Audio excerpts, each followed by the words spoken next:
Assalamualaikum warahmatullahi wabarakatuh. Alhamdulillahi rabbil alamin. Wassalatu wassalamu ala sayyidina Muhammadin sayyidil anbiya'i wal mursalin wa ala alihi wa sahbihi ajma'in, amma ba'd. Yang saya hormati Ayahanda Al-Mukarram wal-Muhtaram Kiai Haji Syukran Ma'mun. Yang saya hormati Wakil Gubernur Kalimantan Tengah Al-Habib Sayyid Ismail beserta seluruh jajarannya. Yang saya hormati Ketua MUI Provinsi Kalimantan Tengah atau yang mewakilinya, dan yang saya hormati Bapak Bupati Kabupaten Pulang Pisau Bapak Edi Pratowo, yang saya hormati beserta seluruh jajarannya, anggota Dewan Kabupaten Pulang Pisau yang saya hormati, Kepala Dinas Pendidikan Kabupaten Pulang Pisau yang saya hormati, Kepala UPTD Kecamatan Maliku yang saya hormati, dan yang saya hormati Bapak Camat Wilayah Kecamatan Maliku beserta seluruh jajarannya, dan para undangan, para tokoh masyarakat, para kesepuhan. Dengan tidak saya sebut satu persatu, tidak mengurangi rasa hormat dan ta'zim saya. Kemudian para hadirin, para undangan, masyarakat baik dari kalangan ibu-ibu, pimpinan-pimpinan majelis taklim beserta anggotanya, jamaahnya, dan juga majelis taklim bapak-bapak beserta jamaahnya yang saya cintai. Seluruh hadirin dan hadirat keluarga besar Pondok Pesantren Darul Falah Maliku juga yang saya cintai. Pada hari ini kami sangat berbahagia, hari yang bersejarah di mana Pondok Pesantren Darul Falah Banten membuka dan meresmikan Pondok Pesantren Darul Falah 2, tepatnya di Desa Gandang, Kecamatan Maliku. Merupakan sejarah yang sangat penting bagi catatan hidup kemanusiaan, yang tentunya memang setiap insan yang mengaku beragama Islam memiliki kewajiban untuk menyebarkan dakwah dan menyemai kebaikan dimanapun berada. Oleh karena itu, kami hanya segerintil orang, barangkali orang yang kecil, yang memiliki rasa tanggung jawab terhadap kelangsungan ajaran dan junjungan baginda Nabi besar Muhammad sallallahu alaihi wasallam untuk menyebarkan dakwah, tentunya lewat pendidikan yang kami mampu. Maka kedatangan kami ke kampung ini dan ke daerah ini dengan niat yang baik untuk menyemaikan kebaikan lewat pendidikan yang memang harus disebarkan oleh setiap insan yang mengaku beragama Islam. Sebagaimana Allah Subhanahu wa taala berfirman, "Ud'u ila sabili rabbika bil hikmah wal mau'izatil hasanah wajadilhum billati hiya ahsan." Dalam ayat lain Allah berfirman, "Kuntum khaira ummatin ukhrijat linnas ta'muruna bil ma'ruf wa tanhauna 'anil munkar wa tu'minuna billah." Kamu adalah sebaik-baiknya umat ketika kamu melaksanakan amar ma'ruf dan nahi mungkar dan beriman kepada Allah Subhanahu wa taala. Bumi Kalimantan adalah salah satu karunia dari Allah Subhanahu wa taala yang memiliki banyak potensi alam, sumber daya alam yang sangat melimpah dan memadahi, yang memang Allah serahkan kepada makhluk-makhluk hamba-hambanya. Wabil khusus pengelolaan itu Allah serahkan dan percayakan kepada hamba-hamba orang yang beriman dan hamba-hamba yang soleh. Bi'annal arda yarithuha ibadiyas salihun. Kenapa Allah subhanahu wa ta'ala menyerahkannya, mewariskannya kepada hamba-hamba yang soleh? Hanya hamba-hamba yang soleh yang taat pada aturan-aturan Allah, yang bisa menjaga keseimbangan dalam hidup ini. Tidak hanya hidup dunia semata, akan tetapi hidup juga akhirat. Karena kita diajarkan dalam agama kita bahwa setelah kehidupan ini ada kehidupan yang hakiki dan abadi, yaitu kehidupan akhirat yang memang muaranya adalah di akhirat, yang memang di dunia adalah ikhtiar dan sababiyah yang harus dilaksanakan oleh setiap hamba-hamba. Oleh karena itu, dunia ini adalah merupakan mazra'atul akhirat, tempat cocok dan berladang di dunia ini, dan di akhirat akan mengetamnya. Apa yang ditanam di dunia, kalau itu kebaikan akan mengetam kebaikan di akhirat.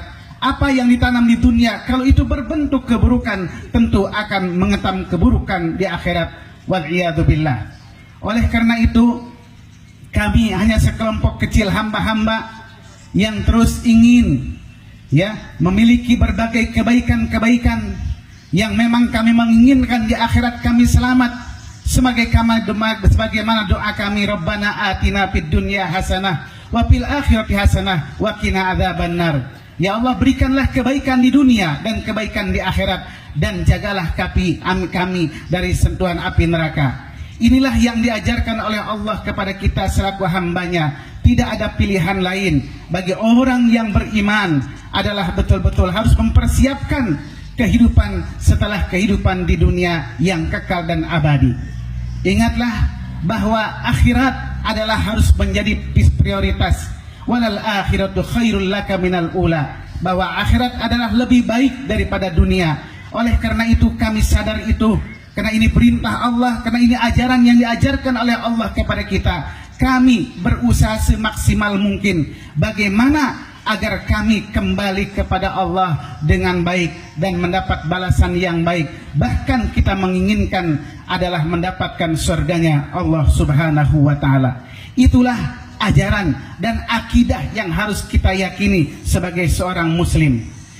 Bapak dan ibu sekalian, para masyarakat yang saya cintai, tentunya kehadiran kami di kampung ini untuk berkiprah di dunia pendidikan dan dakwah tentunya tidak akan bisa berjalan dengan baik tanpa adanya dukungan dari tokoh masyarakat setempat, dari masyarakat setempat saling bahu-membahu bekerja sama untuk membina masyarakat dalam kebaikan. Maka Bapak dan Ibu sekalian, tentunya kehadiran kami jangan dikhawatirkan, bahwa kehadiran kami adalah orang-orang pendidikan. Karena orang-orang, insya Allah orang-orang baik yang berkiprah di bidang dakwah, berkiprah di bidang pendidikan, berkiprah berpidang dalam bidang pembelajaran. Itulah yang kami kerjakan, para hadirin sekalian. Maka beruntunglah barangkali masyarakat yang menyadari, menerima kehadiran pesantren, yang pesantren ini adalah dalam catatan sejarah Indonesia merupakan pendidikan yang tertua di Indonesia, berada sebelum Indonesia merdeka. Bahkan pesantren ini dalam sejarah termasuk yang ikut membidani lahirnya Republik Indonesia. Dulu belum ada pendidikan SMP, SMA dan seterusnya. Yang ada pada zaman Belanda hanya SR, sekolah rakyat. Lebih tinggi dari sekolah rakyat ada itu hanya orang-orang yang mungkin orang-orang yang berkelas pejabat yang bisa menikmatinya. Sebelum merdeka, kita dan orang tua kita, nenek moyang kita hidup dalam tekanan, baik di sisi politiknya, sisi ekonominya, di sisi pendidikannya, belum bisa berkembang pada waktu itu. Ulama yang konsisten dengan pembelajaran yang diajarkan kepada santri-santrinya, walaupun sambil bergerilya, yang dipantau, diawasi oleh penjajah-penjajah pada waktu itu, pengajian dibatasi pada waktu itu, tidak boleh adalah perjuangan-perjuangan ataupun nada-nada ajaran-ajaran yang mengajak jihad dan sebagainya, semua di bawah pengawasan dan pantauan orang-orang penjajah, baik penjajah Belanda maupun penjajah Jepang pada waktu itu. Sehingga tidak ada kebebasan, rakyat hidup di bawah tekanan dengan ekonomi yang sangat mencekik leher bangsa kita. Tidak sedikit rakyat Indonesia yang mati kelaparan, di mana penjajah bergelimang dengan hasil pertanian rakyat Republik Indonesia, dengan penghasilan sumber daya alam Indonesia, bahkan sebagian diangkut besar-besaran ke negara mereka. Maka ulama dengan para santrinya, mereka berjuang tanpa henti-henti. Di malam hari mereka berdoa kepada Allah, di malam hari mereka berwirid, di siang hari mereka berjuang menghadapi penjajah Belanda. Tidak pernah gentar, tidak pernah takut. Tidak sedikit nenek moyang kita yang kehilangan nyawanya, pertumpahan darah yang luar biasa, memakan korban, menjadikan istri-istri menjadi janda, anak-anak menjadi yatim. Itulah perjuangan mereka sangat berat. Itu pun bertahun-tahun lamanya. Dengan kegigihan para tokoh dan ulama pada waktu itu, saling bahu-membahu dengan masyarakat yang ada, berjuang tanpa kenal lelah dan letih. Akhirnya karena doanya juga, bertawajuh kepada Allah, bermunajat kepada Allah yang terus-menerus dilakukan sebagai bukti tawakal kepada Allah, pasrah kepada Allah, akhirnya membuahkan hasil kemerdekaan Republik Indonesia yang kita nikmati saat ini. Yang dulu tidak bebas, tidak merdeka, sekarang menjadi merdeka. Maka pengalaman pahit orang tua kita, nenek moyang kita, yang telah dijajah 3 abad lebih, 3 abad setengah lebih lamanya, yang sangat memilukan, luar biasa, jangan sampai terulang. Datang kembali penjajahan-penjajahan bentuk baru, penjajahan-penjajahan tipe baru di abad modern ini. Inilah mungkin yang dijadikan pelajaran bagi kita, jangan sampai terulang. Maka peran pendidikan dalam ini adalah salah satu merupakan program negara dan kewajiban negara dalam undang-undang, kewajiban pemerintah. Tentunya bagaimana mencerdaskan bangsa, yang pemerintah tentunya tidak mampu semuanya, tapi masyarakat ikut berkiprah membantu bagaimana usaha dan upaya mencerdaskan bangsa ini. Pesantren, saya lihat dalam daftar Google sekarang ini jumlahnya 3,65 yang ada seluruh Indonesia. Kalimantan Tengah saya lihat sangat minim sekali, hanya beberapa saja.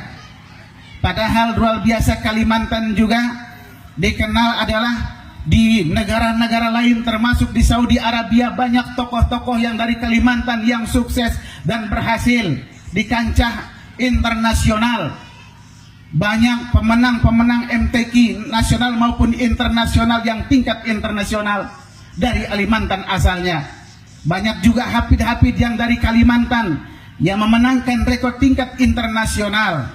Artinya bahwa kita harus mempertahankan reputasi yang baik ini di mata dunia.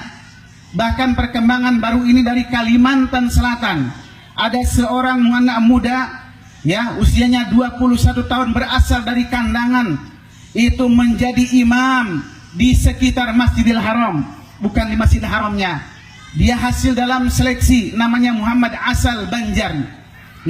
Itu luar biasa, sangat menakjubkan. Dan banyak ulama-ulama lain yang studi di tanah suci Makkah maupun di Madinah, yang mereka sukses dan berhasil. Mereka menjadi ulama-ulama besar dari Banten, di samping dari daerah-daerah lain.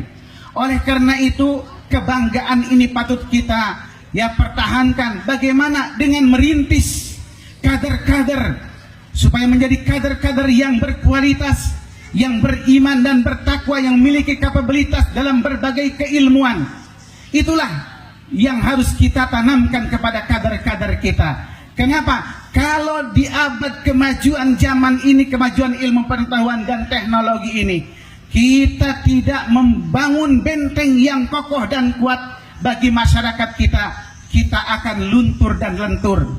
Sendi-sendi keagamaan kita akan semakin lebur, semakin luntur. Bahkan mungkin yang ada nanti kehidupan tengah kehidupan kita yang dikenal adalah sangat agamis. Mungkin kehidupan barat yang bebas dari nilai dan aturan itu deras datang kepada kita. Para hadirin sekalian yang berbahagia, Rasulullah Sallallahu Alaihi Wasallam bersabda dalam sebuah hadisnya diriwayatkan oleh Imam An-Nasai. Kata Rasulullah Sallallahu Alaihi Wasallam, Inna akhwafa ma akhafu alaikum ma yukhrijullahu min barakatil ardi wa zahratid dunya. Kata Rasulullah Sallallahu Alaihi Wasallam, sesungguhnya yang paling saya khawatirkan atas kalian nanti, kata Rasulullah. Setelah Rasulullah tidak ada, apa yang paling khawatirkan?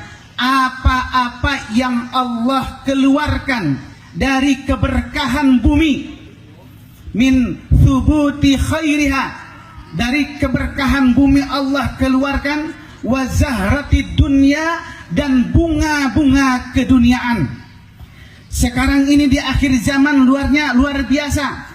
Dengan kemajuan ilmu pengetahuan dan teknologi, luar biasa ilmu pengetahuan dan teknologi bisa mengeksploitasi alam ini dan sumber daya alam yang ada terutama di Kalimantan.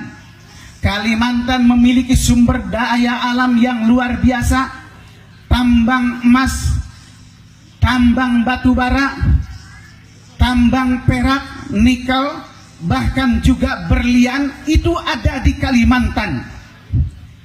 Kalau sumber dayanya tidak memadai, sumber daya manusianya tidak memadai, maka kekayaan alam yang ada ini mungkin tidak akan bisa banyak manfaat bagi penduduk pribumi.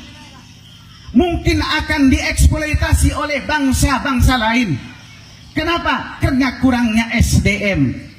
Maka kehadiran pendidikan di wilayah kita harus mendapat sambutan yang baik, yang hangat, untuk meningkatkan sumber daya manusia, agar kita tidak dibodohi oleh bangsa-bangsa lain yang telah merampok kekayaan alam Indonesia.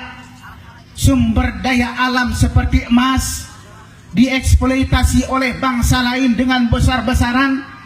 Kemudian tambang juga yang banyak nikmati adalah bangsa-bangsa lain, di mana rakyat pribumi masih hidup di bawah garis kemiskinan. Itu sudah Rasulullah ingatkan 14 abad yang lalu.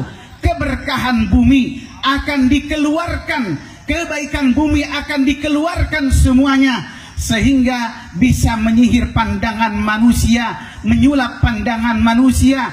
Kalau salah-salah tidak dibarengi dengan keimanan, ketakwaan kepada Allah Subhanahu wa taala, manusia hanya hubbud dunya tapi wa karahiyatul akhirah, tapi benci terhadap akhirat. Makanya ada pendidikan ini, khususnya pendidikan agama, untuk menjaga keseimbangan ini. Kenapa? Karena kalau alam ini tidak seimbang, sudah lebih banyak orang yang maksiat kepada Allah. Nanti apa yang terjadi? Murka Allah akan turun, malapetaka silih berganti turun. Yang tertimpa adalah semua masyarakat.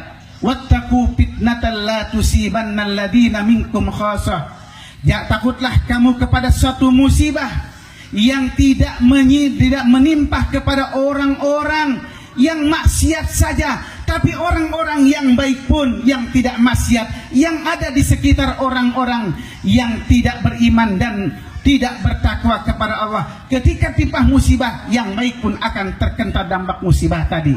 Para hadirin yang berbahagia, tentunya banyak yang ingin saya sampaikan mengingat waktunya yang sempit. Para hadirin sekalian, mungkin lain kesempatan bisa saya sampaikan. Saya sangat berterima kasih kepada seluruh tokoh masyarakat yang telah memberikan kontribusi kepada kami dalam pembangunan pondok ini.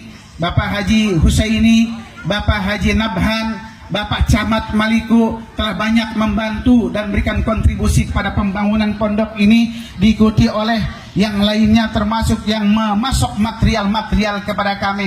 Alhamdulillah kami mendapat bantuan dari mereka itu karena tahu ini adalah pesantren, ini tahu adalah lembaga pendidikan agama yang akan memberikan manfaat kepada masyarakat insya Allah, sehingga mereka begitu respect terhadap kehadiran pondok pesantren Darul Falah.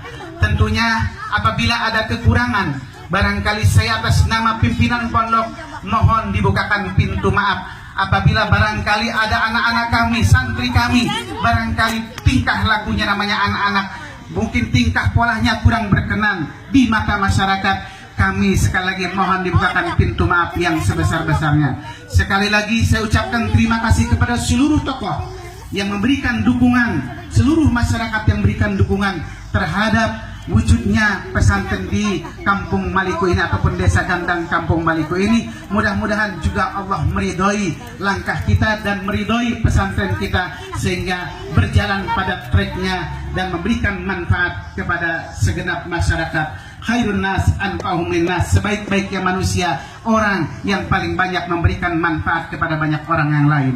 Itu saja barangkali. Sekali lagi terima kasih atas perhatiannya, mohon maaf atas segala kekurangannya. Setelah ini masih ada sambutan dari atas nama wakil masyarakat Maliku atau Pulang Pisau yang akan disampaikan oleh Bapak Bupati.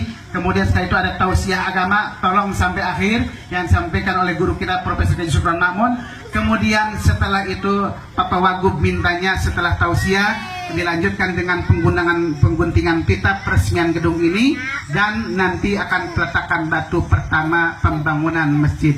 Mudah-mudahan saya minta doanya kepada para alim ulama, kepada para guru semua, pondok pesantren Darul Falah terus eksis dan dapat memberikan kiprahnya di tengah-tengah masyarakat. Amin ya rabbal alamin. Ya, jadikanlah santri-santri kami santri yang banyak memberikan manfaat kepada masyarakat. Itulah, billahi taufiq wal hidayah wal afu minkum. Wassalamualaikum warahmatullahi wabarakatuh.